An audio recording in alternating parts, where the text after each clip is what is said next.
Shalom, apa kabar pemirsa Pijar TV? Dan seperti biasa, pastinya saya datang nggak cuma sendirian, tapi kita bertiga. Ada Bapak Nur Sena dan juga Ibu Syafa dalam acara Bapak Nur Menjawab. Dan dalam suasana, karena COVID-19, kita harus ada di rumah, tapi itu tidak menghentikan kita untuk bisa melayani Bapak Ibu Saudara sekalian, menjawab pertanyaan-pertanyaan yang selama ini mungkin ada dalam pikiran Anda, tapi kami juga membahas pertanyaan-pertanyaan yang selama ini muncul pada webinar-webinar yang telah diadakan oleh Pijar TV bersama narasumber Bapak Dr. Bambang Nur Sena.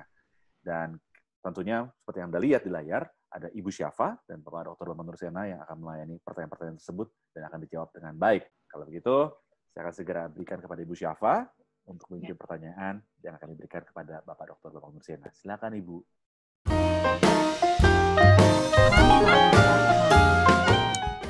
Jika secara singkat ada pertanyaan, kan Yesus diangkat jadi Tuhan di Konsili Nikea. Lalu apa jawaban singkat dan jelas, Mbak? Jawaban singkat dan jelas tidak ada. Ya, kalau mau dijawab singkat dan jelas, ya itu salah, itu aja. Jadi orang Kristen itu terbiasa berpikir instan, seperti makan Indomie. Dia tidak mau melihat, dia cuma tahu Indomie itu enak. Dia tidak lihat bagaimana dapurnya ketika masak Indomie itu. Sedikit-sedikit mintanya jawaban singkat, nggak bisa lah, belajar yang banyak. Supaya tidak semuanya instan. Nah, persoalannya begini, Konsili Nikea. Konsili Nikea itu sebetulnya hanya mendeklarasikan, bukan mengarang-arang yang baru, itu bukan. Lah, gini loh kira-kira. Kita ini orang-orang gereja Kristen modern itu kan taunya hanya Alkitab, langsung sejarah reformasi, kan ya itu kan. Dari Alkitab langsung, saya aliran Luther, saya aliran Calvin, saya aliran Zwingli. Saya sudah berkali-kali, kenapa suka aliran, kenapa tidak langsung ke samudra? Aliran itu kan mesti terbatas karena dia mengalir ke arah barat atau utara atau timur. Tapi kalau samudra itu semua sungai kan kumpul di situ. Artinya apa samudra itu? Sejarah gereja selama 20 abad ini. Jangan dipotong-potong. Sebelum Konsili Nikea tahun 325, baca bapak-bapak gereja sebelum itu. Nah, kalau Alkitab kan, ya kita semua percaya Alkitab itu firman Tuhan. Tapi satu ngomong firman dan yang lain pun tafsirannya beda-beda. Ya. Maka Alkitab itu perlu dilihat dalam konteks sejarah. Ya. Jadi misalnya, sama-sama baca Alkitab, kenapa Mormon Alkitabnya katanya perjanjian baru imannya bisa tidak karu-karuan. Allah Bapa bisa digambar. Itu Mormon kan seperti itu. Betul. Terus Yesus dianggap anaknya Allah Bapa dengan Maria. Ini kan ajaran sesat ini Mormon ini.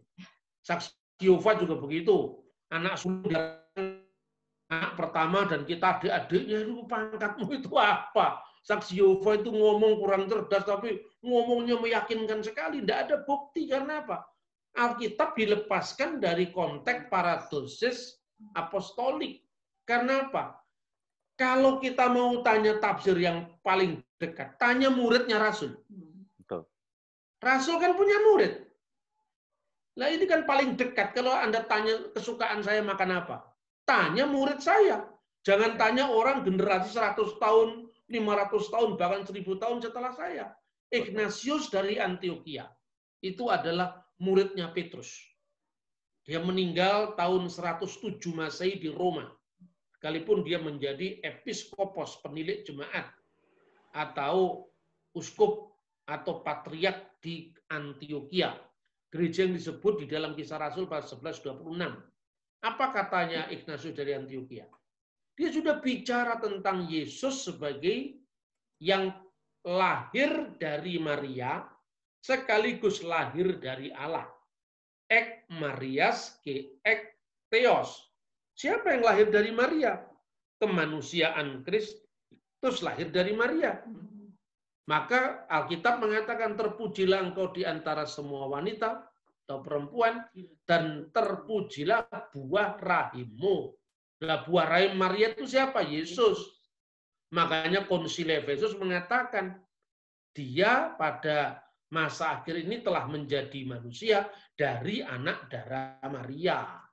Tetapi yang keluar dari Allah itu apa? Ya firman Allah yang keluar dari Allah.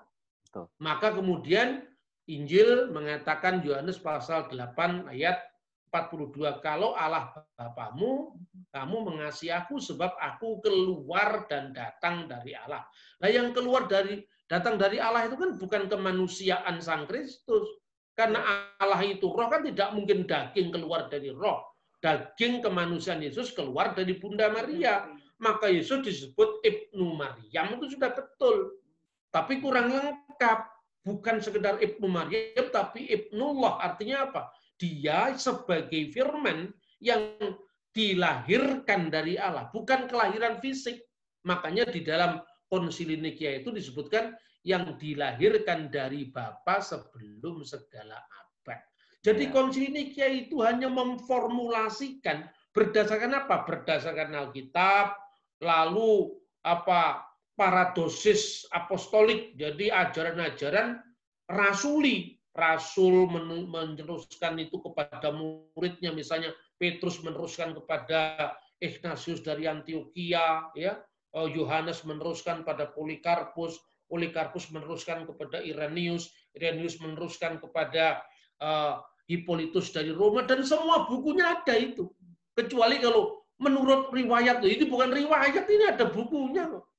Dan dari situ jelas bahwa sebelum Konsili Nikia, Yesus memang disebut sebagai Kurios, sebagai Tuhan. Sebelum Konsili Nikia, Yesus disebut Ektheos, yang keluar dari Allah. Yesus disebut anak Allah.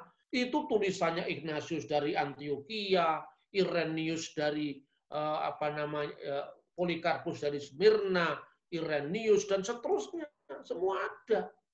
Jadi itu jelas bahwa sumbernya bukan dari Nikia saja. Nikia itu hanya mendeklar tentang iman Kristen yang sudah dihayati selama berabad-abad, lalu tahun 325 itu diganggu oleh ajaran Arius. Terus kemudian kita menjawab Arius, bukan sekedar Arius lawan Athanasius. Athanasius itu sebelumnya sudah mewarisi ajaran-ajaran Clement dari Alexandria, dari siapa sampai Rasul Markus. Dibandingkan dengan yang di Antioquia misalnya. Itu Ignatius muridnya Petrus dari Yesus sama. Yang di Roma, Clement dari Roma menerimanya dari siapa? Terus akhirnya Linus dari Petrus muridnya Yesus. Semua ketemu. Dan ini kayak ini, hati-hati saudara-saudara. Terutama saya katakan kepada sekte-sekte Kristen yang sering kurang ajar dan sombong itu, saya katakan. Sekte-sekte baru itu. Orang-orang sombong itu. Konsili Nikea itu adalah putusan gereja-gereja sebelum perpecahan. Jadi seluruh gereja ini bukan miliknya Katolik, bukan miliknya Ortodok. Ini miliknya gereja semesta sebelum perpecahan. Gitu loh. Jadi jangan bergaya nolak Konsili Nikea. Pangkatmu itu apa? Gitu. Ini harus jelas ini, clear, harus jelas. Makanya ketika kita diserang tentang Konsili Nikia, tidak bisa menjawab, kita tidak setia pada ajaran para bapak gereja turun-temurun. Bapak gereja bisa salah, bisa. Tetapi makanya ada konsili.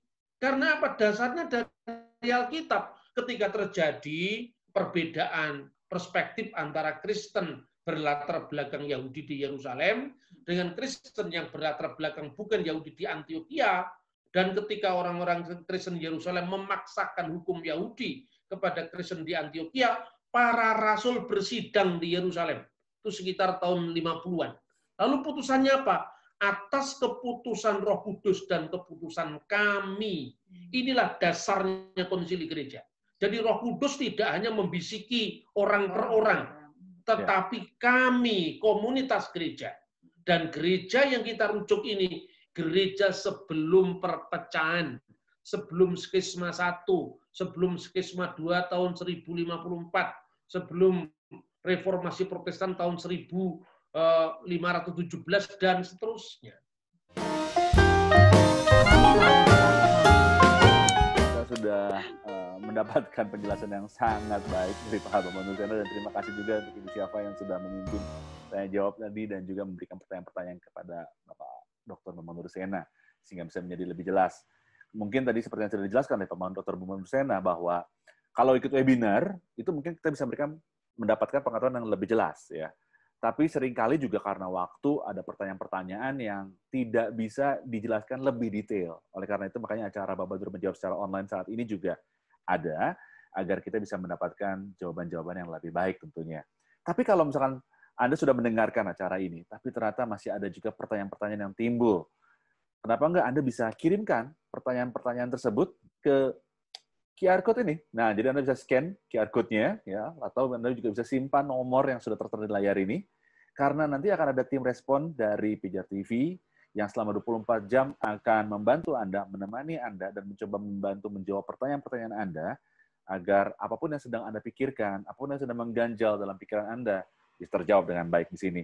Tapi tidak itu saja, apabila Anda juga membutuhkan dukungan doa, atau mungkin Anda juga bisa punya komentar ataupun saran, silakan kirimkan melalui nomor dan sudah tertera di layar ini. Ya, Anda bisa scan QR Code-nya, atau Anda juga bisa save nomor atau simpan nomor yang sudah tertera di layar, yaitu 0813 8700 7055.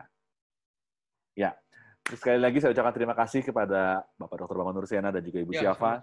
Terima kasih, dan kita akan ketemu lagi nanti di acara Bapak Nur Menjawab secara online, yang pastinya akan membuat pengetahuan kita dan juga pengenalan akan Tuhan lebih baik, karena ada baiknya kita sebagai umat percaya bisa mempertanggungjawabkan iman kita ketika ada pertanyaan-pertanyaan yang muncul dalam kehidupan kita. Kita bertemu lagi dalam Bapak Nur Menjawab, dan terus saksikan Pijar TV.